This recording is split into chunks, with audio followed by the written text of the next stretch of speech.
म्हातारं मेलं पण शरण नाही गेलं. म्हातारं मेलं पण त्याच्या बाकीच्यांनी बदलाच घेतला.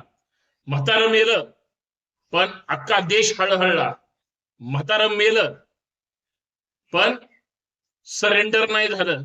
म्हातारं मेलं पण कॉम्प्रोमाइज नाही झालं. म्हातारं मेलं पण त्याने ताकदीनं आपला देश नंतर काय करू शकतो हे दाखवून दिलं.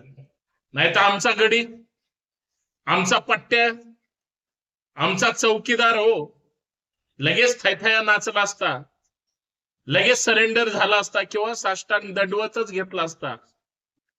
आपला गडी लय डेंजर आहे. मन की बात म्हणत म्हणत कधी शत्रू राष्ट्राला बाप सुद्धा म्हणून टाकतो हे वेगळं सांगायची गरज नाही. बरोबर आहे, मी म्हणतो ते बरोबर आहे. कारण भारताला माय म्हणणारे इस्रायलला बाप म्हणू लागले आणि सगळा गोंधळ झाला, सत्यानाश झाला. आम्ही आता आमच्या बापाला आमचा बाप म्हणायचं की नाही, का दुसऱ्याला आमचा बाप म्हणायचं हे आपल्या गड्यांनीच दाखवून दिलं. कारण आपला गडी कधी बी कॉम्प्रोमाइज होऊ शकतो आणि हे घडलंय. हे आत्ताच्या सध्याच्या युद्धजन्य परिस्थितीमध्ये घडलंय. मी चर्चा करतोय त्या म्हाताऱ्याची, ज्याला अमेरिका आणि इस्रायलने ठरवून त्यांचं जे पॉकेट आहे त्याच्यावर हल्ला केला. अवघ्या 60 सेकंदामध्ये इराणचे सर्वोच्च नेते प्रमुख मारले गेले. जामिनीला ज्या पद्धतीनं कंठस्थान घातलं, ज्या पद्धतीनं याच्या अगोदर भारताने पाकिस्तानला त्यांच्या देशात घुसून भारतानं ज्या पद्धतीनं ठासली, कदाचित तशीच इराणनं जे काही आता भोगलं ते अमेरिकेनं आणि इस्रायलनं इराणला त्यांच्या देशात घुसून प्रचंड प्लॅनिंग करून त्या ठिकाणी मारलं. पण हे जर अगोदर माहित असतं की अमेरिका आपल्यावर हल्ला करणार आहे, इस्रायल आपल्याविषयी वाईट आहे, तर इराणनं त्यांना त्याच तोडीस उत्तर दिलं असतं. आणि जमिनी ज्या पद्धतीनं गाफील राहिले आणि त्यांना बरोबर प्लॅनिंग करून अमेरिकेने संपवलं. फक्त तेच एकटे गेले नाहीत, त्यांची बायको गेली, त्यांची मुलगी गेली, त्यांचा जावई गेला. अहो एवढंच काय, त्यांच्या मुलीची मुलगी जमिनीची नात सुद्धा त्याच्यामध्ये लहान होती, ती गेली. अमेरिकेनं इराणच्या विरोधात युद्ध पुकारलं, इस्रायलनं इराणच्या युद्धात युद्ध पुकारलं. दोन देश एका इराणच्या विरोधात लढतायत, पण एका इराणनी 7 देशाच्या विरोधात त्या ठिकाणी आता सध्या युद्धजन्य परिस्थिती आहे. ज्या ज्या ठिकाणी अमेरिकेचे पॉइंट्स आहेत, त्यांचे सेंटर्स आहेत, मग ते इस्रायलमध्ये असू द्या, दुबईमध्ये असू दे किंवा अजून कुठेही, इराणनं घुसून दुबई उद्ध्वस्त केली, अमेरिकेमध्ये घुसखोरी केली आणि इतर ठिकाणी सुद्धा केली. त्यांच्या नेत्याच्या मारल्याचा बदला घेतला. म्हणून मी सुरुवातीला म्हणलं, म्हातारं मेलं पण सरेंडर नाही झालं, म्हातारं झुकलं नाही. कारण म्हातारं स्वाभिमानी होतं. आज नुसता इराण त्यांच्यासाठी हळहळ करत नाही, तर जगभरातली त्यांच्या शिया समाजाची सगळी लोक हे त्यांच्यासाठी त्या ठिकाणी प्रार्थना करतात. मी मित्रांनो चर्चा करतोय इराणवरच्या हल्ल्याची, इराणनं केलेल्या दुबई, अमेरिका आणि इस्रायलवरच्या हल्ल्याची. अमेरिकेचं काहीच वाकडं होणार नाही असं डोनाल्ड ट्रम्पला वाटतं. इराणचं प्रचंड नुकसान झालंय हे उघड सत्य जरी असलं तरी डोनाल्ड ट्रम्पनी ज्या पद्धतीनं पहिला हल्ला जो केला ते इराणच्या एका शाळेवर केला. शाळकरी छोटी छोटी लहान 40 मुलं पहिल्याच हल्ल्यामध्ये मारली गेली. हा डोनाल्ड ट्रम्पचा पुरुषार्थ आहे की अमेरिकेचा लहान मुलांना, शत्रू राष्ट्राची जरी असली तरी लहान मुलांना मारून काय मिळणार.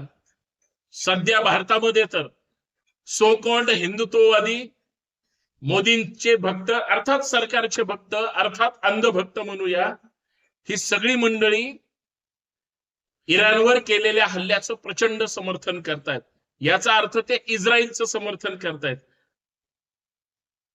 भारतातल्या सत्ताधारी पक्षाचे अंधभक्त आणि कार्यकर्ते हे अमेरिकेने केलेल्या हल्ल्याचं समर्थन करतायत.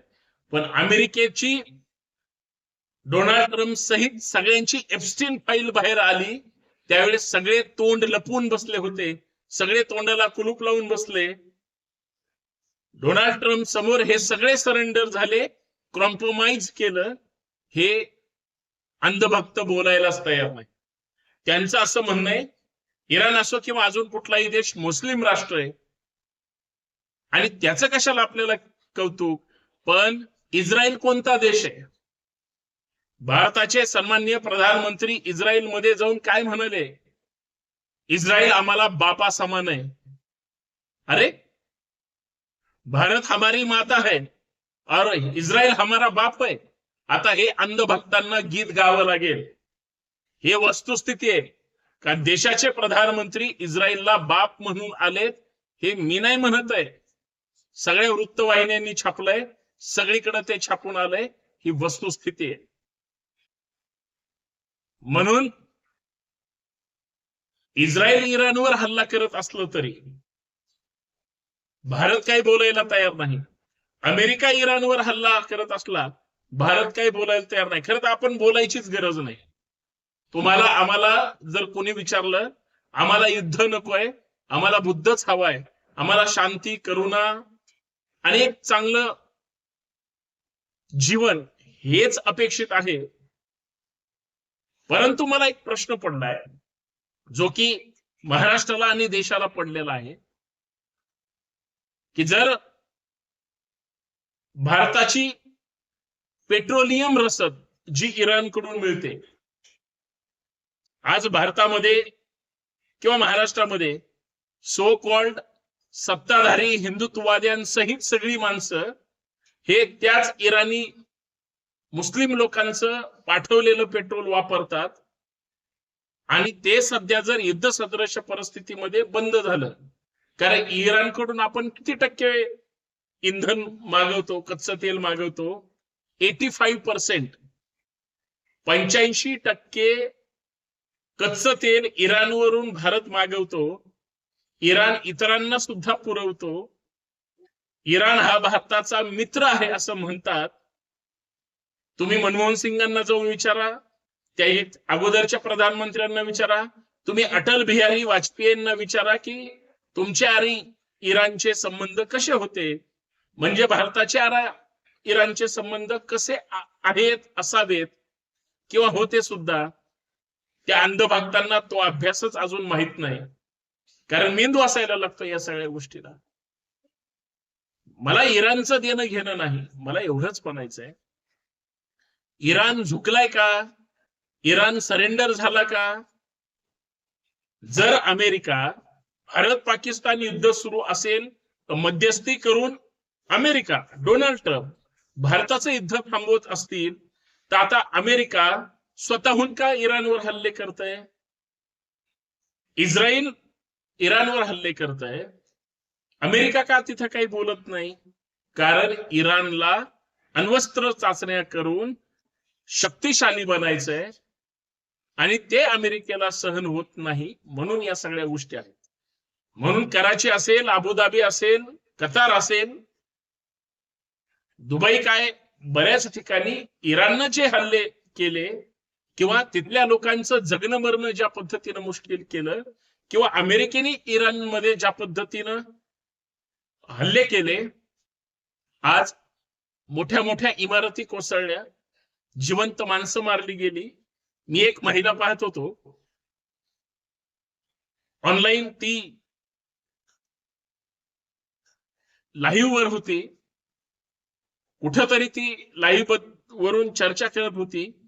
अचानक तिची बिल्डिंग हादरली, पाठीमागे वळून बघते, त्या क्षणात विजा कडकडल्यासारख्या आगीचा त्या ठिकाणी प्रकाश पडला आणि पुढच्या काही अंश सेकंदामध्ये तिच्या घरामध्ये पण स्फोट झाला आणि क्षणात ती मारली गेली. असे कित्येक लोक मारली गेली. इराणचीच परिस्थिती होती. परंतु इराणचा सर्वोच्च नेता ज्यावेळेस मारला गेला त्यावेळेस बऱ्याच लोकांना आनंद सुद्धा झाला. तो का झाला असेल? हा हुकुमशाह असेल, तिथल्या लोकांना दहशत करत असेल, म्हणून ह्या लोकांना तो नको असेल, वगैरे वगैरे. पण बऱ्याच टीव्ही चॅनलचे अँकर ज्यावेळेस बातम्या सांगत होते त्यावेळेस ते ढसाढसा रडले. कारण जैनबी ज्या पद्धतीनं इराणच्या सर्वोच्च नेत्याला मारलं गेलं त्यावेळेस जर लोक हळहळ करत असतील आणि काही सेकंदात, मिनिटात, तासांमध्ये हजारो नाही लाखो लोक रस्त्यावर आली, करा आमच्यावर काय हल्ले करायचे आहेत. मी तर एका महिलेची व्हिडिओ पाहिली होती, याच्यासाठी माझे मुलं त्या ठिकाणी, पोटची मुलं सुद्धा